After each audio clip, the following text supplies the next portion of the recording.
Marked graves of its ancestors once looked over the best view of Rikuzentakata, but much of that coastline has changed.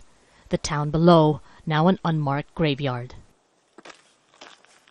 The smell of death still in the air, this monk returns to one of the only structures still standing, a 250-year-old Buddhist temple. He prays for the souls of the dead. More than 800 recovered bodies so far, over 1,000 still missing, in a town of 23,000. Human casualties would have been worse if most residents in this tsunami-prone area hadn't known how to evacuate in time. This town is one of the worst devastated by the tsunami. Built on flat land, the waters here reached as far as 8 kilometers inland. This couple has come from another town to look for their eldest child. They haven't found her in the evacuation centers or the morgues. And this is the last place she'd called them from, just as she was getting into her car to flee the rushing waters. I am no help, just sitting and waiting at home.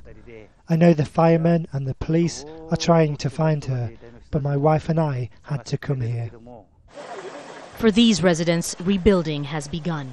This will be the new city hall, at least temporarily. The original structure was damaged by the tsunami.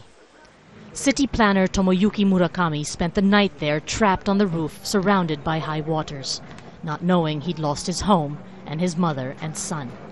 Tomoyuki is already back at work. I have to keep working, to move forward. Mine is not the only pain here. The respectful pain echoed in the largest evacuation center, where people continue to come to look for missing loved ones. Those here taking each day as it comes, uncomplaining, grateful not only to have survived, but for the help they get. They thought themselves well trained to deal with such coastal calamities, but nothing could have prepared them for the immensity of the tsunami on March 11th. And nothing more can be done now, they say, but carry on to the next phase. Temporary shelters are being built to house the thousands that have lost their homes, but only 2% of what's needed will be ready by April. The map of Rikuzentakata has drastically changed, but its residents are determined to make their way through, looking ahead to find a way forward. Marga, Ortigas, Al Jazeera, Rikuzentakata, Japan.